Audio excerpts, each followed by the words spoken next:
नमस्कार दोस्तों, बाजार हाट न्यूज़ चैनल के एक नए एपिसोड में आप लोगों का बहुत बहुत स्वागत है। तारीख है दोस्तों 6 दिसंबर 2021 और यहाँ पे 7 दिसंबर 2021 यानी कि मंगलवार ट्यूसडे के लिए निफ्टी बैंक निफ्टी का ऑप्शन एनालिसिस और बैंकिंग स्टॉक के एनालिसिस लेकर आपके सामने हाजिर हूँ। सबसे पहले टेलीग्राम चैनल अगर ज्वाइन नहीं किया तो जरूर ज्वाइन करें। लाइव मार्केट में कॉल, साथ ही आपको स्टडी मटेरियल, चार्ट एनालिसिस वहाँ पे मिलता रहता है। Short term call, positional call भी मिलते हैं। जैसे ही आप लोग ज्वाइन करते हैं आप लोगों को मार्केट रिलेटेड जानकारी मिलती रहती है टेलीग्राम चैनल पर, तो जरूर ज्वाइन करें, जिसका लिंक वीडियो के डिस्क्रिप्शन में दिया गया। देखिए रात के 10 बज रहे हैं, वीडियो पोस्ट करने में थोड़ी लेट हो गया, थोड़ा लेट नहीं बहुत लेट हो गया, थोड़ा घर के काम से बिजी था इस वजह से। तो चलिए शुरुआत करता हूँ जल्दी से। सबसे पहले कैंडल को देख लेते हैं बैंक निफ्टी का। तो कल वाला जो एनालिसिस था कि 36,000 के लेवल को अगर ये ब्रीच करता है तो हम कहाँ तक आ सकते हैं, तो मेरा लेवल 35,700 का ही था। आप जाके अगर वीडियो को देखेंगे तो मैंने 35,700 तक का एक लेवल आपको बताया हुआ था कि 35,700 तक हम आने के चांस बना सकते हैं। और वो भी रीज़न ये है कि इस कैंडल का जो लो पॉइंट है ग्रीन वाला कैंडल का, आप देखेंगे इसका लो पॉइंट बिल्कुल जो 35,800 है, हम बिल्कुल उसी के आसपास में कहीं ना कहीं 35,700 से 800 तक आ सकते हैं। हाँ, जो गिरावट का स्तर रहा वो थोड़ा तेज रहा, थोड़ा फास्ट रहा। वन वे मूवमेंट में ये एक बार भी संभलने का कोशिश नहीं किया। जैसे ही ओपन हुआ है तब से थोड़ा सा संभलने के बाद वापस नीचे डाउन में आने लगा, यानी कि सेलिंग प्रेशर था। तो मैंने कल एक लाइन आप लोगों को बोला था कि सेल ऑन राइज, अगर ये गैप अप भी खुलता है तब भी हम सेल करेंगे, और नीचे से आके अगर ऊपर जाता है तब भी हम सेल ही करेंगे। तो सेल ऑन राइज करना था यहाँ पे, और बिल्कुल उसी तरह से ये मार्केट बना और नीचे आया। तो कोई दिक्कत नहीं, आप इंट्राडे ट्रेडर हैं, दोनों साइड के मूव कैच करने की ताकत रखिए। सेल ऑन राइज पे सेल करना है, बाय ऑन डिप पे बाय कर सकते हैं। अब देखिए अभी का जो लो बना है वो थोड़ा सा खतरनाक लो है, 35,696 का लो बनाया। ध्यान से देखिए, ये लो प्राइस है 35,696। क्लोजिंग जो है आप देखेंगे बिल्कुल, अगर मैं क्लोजिंग प्राइस नोट करूं तो 35,735 के आसपास में है। तो अब यहाँ से इसको मैं 35,696 को हम लोग क्या मान सकते हैं, 35,700 मान सकते हैं। 35,700 मानेंगे और 35,700, और यहाँ पे क्लोजिंग कितना कर रहा है 35,735। तो कुल मिला के हम क्या कर रहे हैं कि 35 से 40 पॉइंट ही हमने स्ट्रेंथ दिखाया है, ताकत दिखाया नीचे से ऊपर जाने में। यानी हमारा स्ट्रेंथ बहुत ही खराब है। 35,000 का इंडेक्स है और मात्र हम 35 पॉइंट का ताकत रख रहे हैं, इसका मतलब डेंजर जोन में खतरा है। लेकिन घबराने की बात इसलिए नहीं, क्योंकि 35,300 के नीचे हम जब तक नहीं जाते हैं, इस एरिया के नीचे, तब तक हम खराब नहीं होंगे। यहाँ से बाय ऑन डीप की स्ट्रैटेजी लेके आप चल सकते हैं। इस एरिया से नीचे अगर आता है तो आप सेल करेंगे, और यहाँ से लगभग आपको 600 पॉइंट यानी 35,300 के बाद जो ये रुकेगा कि ये सीधे 34,700 पे आकर रुकेगा, यानी कि यहाँ से 500 से 600 पॉइंट आपको इस एरिया पे मिल जाएगा, ये गली वाला एरिया पे मिल जाएगा। जब आप 35,300 के नीचे टूटेंगे तब सेल जरूर करेंगे। लेकिन अगर यहाँ पे नहीं टूटते हैं और होल्ड कर लेते हैं तो यहीं से ये प्राइस ऊपर जाने की भी ताकत रखता है, क्योंकि पिछले बार ज़बरदस्त रिएक्शन इस पॉइंट पर आपको देखने को मिला था। तो कुल मिला के बात अभी फिलहाल यही है कैंडल कि आप 35,300 तक के ऊपर सेफ हैं। नियर में जो भी सपोर्ट मिलेगा 35,500 के आसपास का मिलेगा, और 35,500 को अगर ये होल्ड नहीं किया तो 35,300 तक जाके टिकेगा। 35,300 को अगर तोड़ दिया तो डायरेक्ट 600 पॉइंट की रैली मिल जाएगी, जो कि 34,750 तक लेके आ सकता है।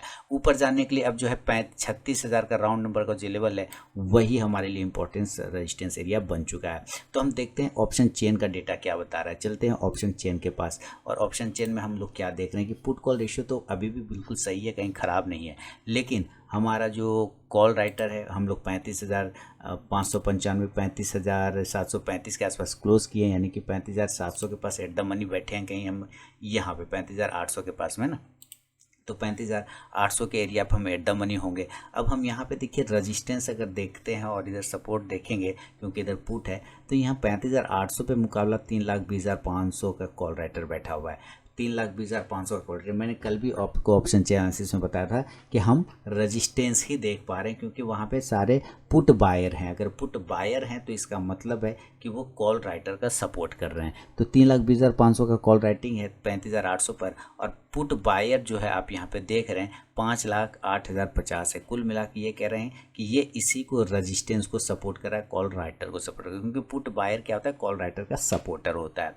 अब आपको यहाँ पे ये समझना है कि हमें ये रेजिस्टेंस 35,800 तोड़ने में हालत ख़राब हो जाएगी, यानी कि नज़दीकी रेजिस्टेंस, नज़दीकी मुकाबला करते हैं तो 35,800 का एरिया को आप लेके चल सकते हैं। अच्छा, हम 35,900 पे भी देखते हैं कि हमारा पुट बायर ही बैठा हुआ है, यानी ये लोग अभी भी इसको नीचे ही देख रहा है। इसने 35,900 के पुट को बाय खरीद के रखा है, क्योंकि इसको लग रहा है कि मार्केट नीचे ही आएगा। और इस पे कॉल राइटर देखते हैं तो 2,88,275 है। तो आप समझिए कि यहाँ की पुट बायर है। अब ये पुट बायर क्या होता है, कॉल राइटर का सपोर्टर होता है। तो ये 35,900 के लिए भी इसके लिए रजिस्टेंस बन जाएगा। अब यहाँ पे 36,000 पे देखिए सबसे ज़्यादा कॉल राइटर बैठा होगा, जहाँ 13,80,150 कॉल राइटर है। सबसे ज़्यादा कॉल राइटर नज़दीक में यहीं पे ऐड हुआ है, 9,11,450 आज करंट मार्केट में ऐड हुआ है। इसके सामने हम पुट बायर की संख्या अगर हम देखते हैं, होना चाहिए पुट राइटर, लेकिन देख रहे हैं यहाँ पुट बायर है। इसका मतलब क्या है कि मार्केट को ये लोग नीचे देख रहे हैं। 15,42,300 हेवी पुट बायर है, 15,42,000 यानी 36,000 पर हेवी सेलिंग इसको आता है बार बार। ये रेजिस्टेंस नियर के हैं। अब देखिए जब ये 36,000 नहीं तोड़ सकता, 35,000 तो 36,100 कहाँ से तोड़ेगा, ये भी समझिए। 3,94,075 हमारा कॉल राइटर है। अब पुट में शॉर्ट कवरिंग है। अब ध्यान से देखिए पुट को शॉर्ट कवर किया जा रहा है। अगर पुट को शॉर्ट कवर करते तो कब करते हैं, यानी कि पुट को पहले सेल किया होगा, और यानी कि सेल कौन करता है, राइटर करता है। तो राइटर अब उसको क्या कर रहा है कि शॉर्ट किया, अब उसको ये बाय कर रहा है, यानी शॉर्ट कवरिंग कर रहा है। तो इसको मतलब बायर, तो ये क्या बन गया, पुट बायर बन गया। तो ये भी क्या किसको सपोर्ट करेगा, जाके इसको सपोर्ट करेगा, कॉल राइटर को, कॉल राइटर को। तो 36,100 भी हमारे लिए कॉल राइट जो जगह है strike price heavy resistance area है। क्लियर हो गया, यहाँ तक आपको समझ में आ गया। तो हम मजबूत कहाँ तक नहीं हो सकते, जब तक हम 36,000 के ऊपर ट्रेड नहीं करेंगे तब तक हम मजबूत नहीं होंगे। मैं 36,100 तक के लेवल को भी पकड़ के चल रहा हूँ। अब हम ऊपर में सपोर्ट ढूंढने की कोशिश करते हैं, तो सपोर्ट कहाँ पे आ रहा है, 35,735 के आसपास में हम क्लोजिंग कर रहे हैं। हमारी क्लोजिंग वही है ना, कुल मिला के 35,735 के आसपास में हमारी क्लोजिंग है, बिल्कुल हाँ 6 दिसंबर 35,735। तो अब हम यहाँ पे क्या देख रहे हैं कि 35,735 पे हम क्लोज तो कर रहे हैं। तो हम 35,700 पे देखते हैं, 3,97,500 पुट बायर है, राइटर नहीं है। सपोर्ट कौन बनाएगा, राइटर, लेकिन यहाँ कौन है, बायर। इसका मतलब ये खतरे की घंटी है। इसके सामने अगर हम कॉल राइटर का संख्या देखते हैं तो 1,62,450, यानी कि इनको अब भरोसा नहीं है कि मार्केट टिकेगा। इनको लग रहा है कि टूट जाएगा 35,700। तो यहाँ पे हमारा सपोर्ट नहीं बन सकता। 3,97,500 और 1,62,450 ये दिखा तो रहा है डेटा में कि हम पुट में ज़्यादा है, लेकिन ये एक्चुअल में ये बायर है, ये सपोर्ट का काम नहीं करेगा। लेकिन कभी भी ये चेंज कर सकता है अपने आप को मार्केट, और हम ओपन स्टेज की बात कर रहे हैं जो कि चेंज हो सकता है। तो नज़दीकी सपोर्ट एरिया अगर हम पकड़ के चलेंगे तो 35,700 को लेंगे। लेकिन ये मैं बता दूं, ये बिल्कुल आसानी से टूट सकता है, कोई बड़ी बात नहीं है। क्योंकि एक तो यहाँ राइटर नहीं बैठा है, दूसरा हमारा जो है ये कमजोरी है, लो के बिल्कुल पास में क्लोज किया हुआ है, आज डेट चार्ट पे दिख रहा है। 35,600 का भी बात करते हैं तो यहाँ भी पुट बायर ही बैठे हुआ है। 35,600 को भी कॉल राइट पुट राइट नहीं करके पुट बायर बैठ गया। अब यहाँ पे देखते हैं तो 62,125 हमारा है, और दूसरा इसमें देखते हैं तो 2,58,375 है। तो 35,600 तक आप नीचे मानिए कि चलिए एक सपोर्ट बनेगा 35,600। लेकिन आपको फिर मैं बता दूं कि 35,600 नहीं, बल्कि एक्चुअली में इसको 35,500 पर अगर सपोर्ट इसको लेना होगा तो ये 35,500 पर एक बार रुक सकता है, जहाँ 14,90,350 फुट में ओपन स्टेज है और कॉल में 4,80,000 है। तो इधर 14 लाख है, जिसकी वजह से मैं ये कह रहा हूँ कि 35,500 पर अगर इसको रुकना होगा तो रुकेगा, और नहीं रुकेगा तो ये डायरेक्ट फिर कहाँ चला जाएगा, तो 35,300 पे चला जाएगा। 400 को भी नहीं बूझेगा, सीधे 300 पे चला जाएगा। 35,400 से लेके 35,300। आप यहाँ पे देखिए 35,500 पर यहाँ पर बात तो हो गई है। 35,400 पे मुकाबला 2,23,300 का फुट बायर है, और इधर में 22,525। तो मैं एक नज़दीकी सपोर्ट लेके चलता हूँ 400, 500, 600 और 700। 35,400, 500, 600 और 700। और रजिस्टेंस तो इधर मेरा ये है ये, लेकिन एक्चुअली ये सारे पुट बायर ही सपोर्ट कर रहे हैं कॉल राइटर को, मार्केट में प्रेशर दिखा रहा है। तो अभी फिलहाल ये चीज़ें अब देख लिया। अब इनको ओरिजिनल सपोर्ट कहाँ मिल सकता है, जरा हम इस बात का चर्चा कर लेंगे। ओरिजिनल सपोर्ट इसको अगर पुट राइटिंग कहीं हो रखा है तो वो किस लेवल पे हो रखा है, देखिए 34,700 के लेवल पे हो रहा है। यानी कि राइटर जो है, जो मार्केट के बड़े दिग्गज लोग हैं, जो कि ज़्यादा इंटेलिजेंट लोग हैं, वो मार्केट को और भी नीचे जाता हुआ देख रहे हैं 34,700। जो कि मैंने आपको बोला, क्या बोला था अभी मैंने एक यहाँ पर, कि अगर हम 35,300 को नहीं रुकते हैं तो हम 34,700 तक चले जाएंगे। ये बात मैंने आपको पहले ही बता दिया, क्योंकि यहाँ पे चार्ट बता रहा है, डेटा बता रहा है, यही चीज़ें दोनों मैच कर गया। चार्ट भी यही बोल रहा है कि इसके बाद हमारा सपोर्ट यहाँ बनता है, तो डेटा भी वही बोल रहा है कि देखो भाई, अगर राइटर कहीं बैठा है तो एक्चुअल में में पुट राइटर कहाँ जाके बैठ गया है 34,700 पे, यानी खतरे की घंटी बहुत बड़ी है, 34,700 तक देख रहा है इसको नीचे आते हुआ, यहाँ जाके पुट को राइट कर लिया, यहाँ सपोर्ट बना रहा है, समझ रहे हैं। तो मार्केट में क्या है, फॉलिंग की संभावना बन सकती है, फॉल हो सकता है मार्केट में, डाउन साइड में फॉल हो सकता है, इस बात को ध्यान में रखना है। लेकिन फिर भी मैं आपको ये बता के चल रहा हूँ कि रात भर में सिनेरियो बदल सकता है, कुछ भी हो सकता है। बड़े लोग जो हैं ये जान रहे होंगे देश में ओमिक्रॉन आया हुआ है, केस भी तेज़ी से बढ़ रहा है, तो ये सबको ध्यान में रखते हुए आप थोड़ा संभल कर ट्रेड करें। फिलहाल हम लोग लेवल की बात करेंगे, हम लोग इंट्राडे लेवल ट्रेडर हैं, तो ऊपर जाए या नीचे कोई फर्क नहीं पड़ता, ऊपर जाओगे कॉल बाय करेंगे या सेल ऑन राइज करेंगे, नीचे आओगे तो पुट बाय करेंगे, तो इस तरह से हम इस तरह से करके चल सकते हैं। तो अभी मैं यहाँ पे क्या करें, हम बाय साइड में उतने कॉन्फिडेंस नहीं है, अगर आपको बाय करना है तो मैं बिल्कुल भी बुरा नहीं मानूंगा अपने आप को ये कहते हुए कि मैं उतना कॉन्फिडेंस में नहीं हूँ। जब तक ये 36,000 के ऊपर में ये सस्टेन नहीं करे मुझे कॉन्फिडेंस नहीं आना है। लेकिन फिर भी जो स्पेकुलेटर हैं, जो तो छोटे छोटे मूवमेंट को कैच करते हैं, वो अगर बाय करने की कोशिश करेंगे तो 35,800 के ऊपर करेंगे, 35,800 के ऊपर बाय करने की कोशिश कर सकते हैं। और यहाँ पे ज़्यादा बड़ा टारगेट मैं नहीं दूंगा, माफ़ी चाहूँगा, 35,900 से लेके 36,000 तक का एक टारगेट आपको मिल सकता है, जो कि इसका हेवी रजिस्टेंस नज़दीक में बन रहा है। बहुत ज़्यादा हुआ तो 36,100 पे जा सकता है। यहाँ पर हम लोग सेल ऑन राइज वाला फॉर्मूला अपनाएंगे, सेल ऑन राइज, इस फार्मूला को अपनाएंगे, जैसे ये ऊपर जाएगा वहाँ से फिर सेलिंग आ जाएगा इसको, क्योंकि 36,000 पर 36,100 पर हेवी कॉल राइटर हो रखा है। तो आप यहाँ से अगर बाय किया है इंडेक्स को तो आप कॉल ऑप्शन को बाय करके चल सकते हैं। कॉल ऑप्शन क्या करेंगे, कितने का स्ट्राइक प्राइस का, तो भाई आप 35,800 के स्ट्राइक प्राइस का कॉल ऑप्शन लेंगे। इंडेक्स ऊपर जाएगा तो ये कॉल ऑप्शन भी जा सकता है ऊपर, लेकिन मैं अगर बता दूं कि सेल ऑन राइज करना है, जब इस हायर जोन 36,100 पर आ जाए तो यहाँ से सेलिंग भी कर लीजिए। अब ये तो बाय की बात हो गई, अब नज़दीकी में सेल कहाँ करेंगे। देखिए सेल के लिए तो बहुत कम्फर्ट एरिया है, सीधा सीधी अपना क्लोजिंग के नीचे सीधा निकल जाइए, लो भी 35,696, क्लोज भी 35,735, तो हम 35,690 के नीचे सेल करेंगे। Cell below 35,690। अगर ये टूट जाता है तो टारगेट आपको कहाँ लेके आएगा, 35,690 के नीचे, तो 35,600 से लेके आपको डायरेक्ट ये 35,500 पहला वाला टारगेट, और उसके बाद अगर नहीं होल्ड कर पाया तो सीधे ये 35,300 तक गिरा सकता है, इस एरिया तक लेके आ सकता है। देन आप यहाँ से पुट ऑप्शन को चाहेंगे तो बाय करके चल सकते हैं। दोस्तों मैं इसी वीडियो में बैंकिंग स्टॉक की भी एनालिसिस करता हूँ, इसलिए वीडियो पूरा देखें। पुट ऑप्शन कितने का बाय करेंगे, तो 35,700 के एरिया को आप पुट ऑप्शन को बाय कर सकते हैं। इंडेक्स नीचे तो ये पुट ऑप्शन ऊपर जाके प्रॉफिट देगा।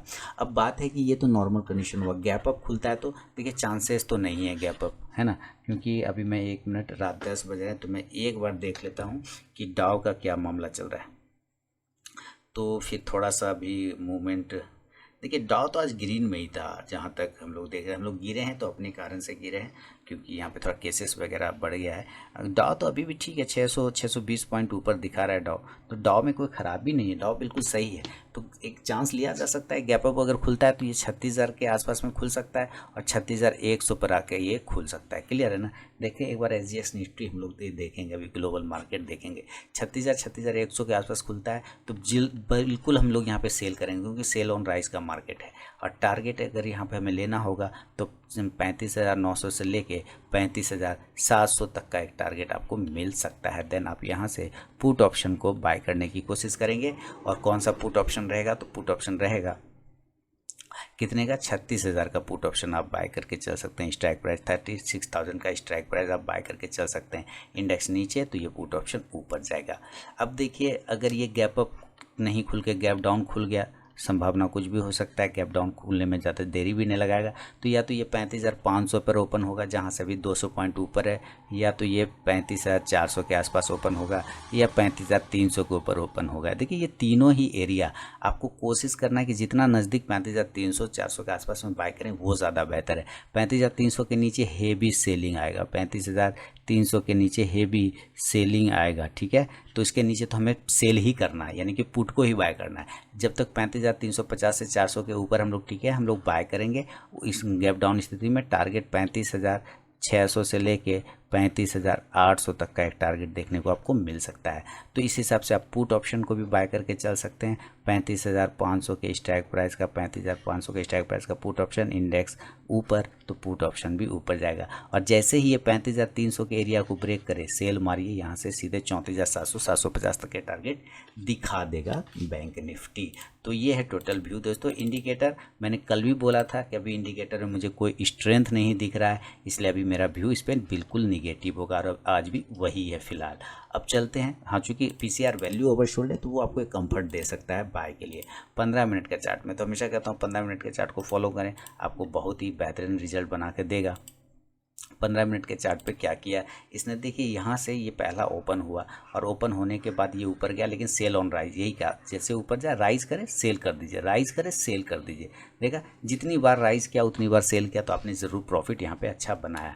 तो ये 15 मिनट का चार्ट है। अभी देखिए अब ये क्या बता रहा है, नीचे की साइड में देखिए बिल्कुल काफ़ी डेंजर जोन पे आके बैठ गया। यहाँ पे देखते हैं, यहाँ से ड्रॉ करते हैं, अगर इस पॉइंट को तोड़ता है 35,670 675 को, तो ये डायरेक्ट इस पॉइंट 35,500 तक, और उसका नहीं होल्ड करता है तो 35,300 350 तक भी गिर सकता है बैंक निफ्टी।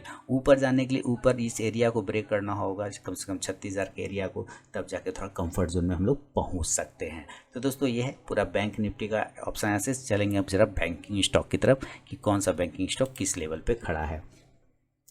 तो बैंकिंग स्टॉक में सबसे पहले तो एयू स्मॉल फाइनेंस बैंक की बात करते हैं। मैं थोड़ा सा इसको ऑफलाइन कर लूँ, ठीक है, एक minute. AU small finance bank की बात करें तो देखिए उसमें सारे आज तो सारे सेक्टर में गिरावट आया है। इसमें जो है जो लेवल आ रहे हैं वही 1150 वाला है, जिस पर कल भी बात हुई थी हम लोगों ने कि 1150 को जब तक ये ब्रेक नहीं करेगा तब तक ये पॉजिटिव नहीं होगा। तो इसका 1150 के ऊपर जाते के साथ आप बाय कर सकते हैं। मजबूत सपोर्ट 1100 रुपये के आसपास में, जहाँ पे ये 3 से 4 बार होल्ड किया, इसके ऊपर जब तक रहेगा पॉजिटिव रहेगा।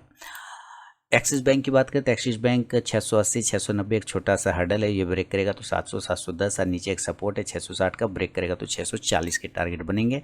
बंधन बैंक की बात करें तो बंधन बैंक में भी गिरावट बढ़ रहा है धीरे धीरे, अपने इंपॉर्टेंट रेजिस्टेंस 280 को ब्रेक नहीं कर पा रहा है। नीचे सपोर्ट है 270 रुपये 268 रुपये का, अगर वो ब्रेक करता है तो नीचे 260 तक गिर सकता है।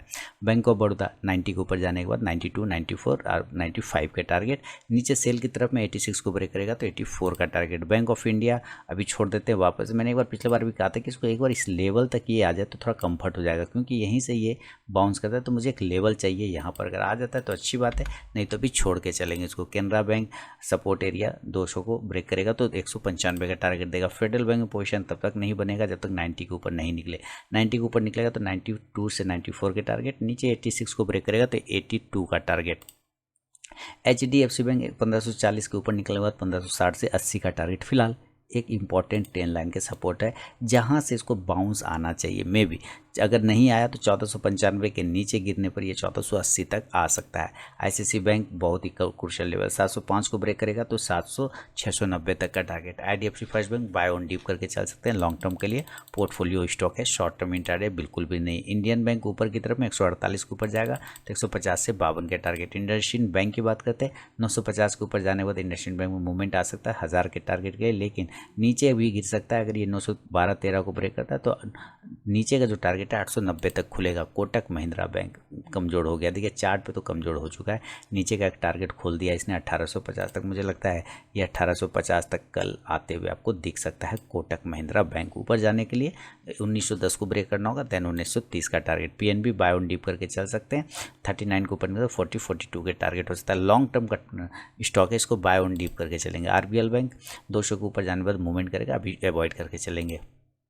स्टेट बैंक ऑफ इंडिया कमज़ोर है और 460 तक अब गिरने के ज़्यादा चांस बनते हैं, और 460 को भी अगर होल्ड नहीं कर पाया तो 440 तक चला आएगा। यूनियन बैंक ऑफ इंडिया की बात करें ऊपर 48 रेजिस्टेंस है नियर में, अगर वो रेजिस्टेंस लेवल ब्रेक हो जाता है देन आप 50-52 तक जा सकते हैं, और नीचे 42 तक सपोर्ट है। यस बैंक इसकी स्थिति खराब है, फिलहाल 13 के इंपॉर्टेंट रेजिस्टेंस लेता हुआ दिख रहा है। 13 के ऊपर अगर निकलता है तो ये 13.50 पैसे 14 रुपये तक जा सकता है ज़्यादा से ज़्यादा। तो ये है दोस्तों बैंक निफ्टी और बैंकिंग स्टॉक पर मेरा अपना व्यू। पसंद आया तो फीडबैक जरूर दें। मिलूंगा नेक्स्ट वीडियो में, तब तक के लिए बहुत बहुत धन्यवाद।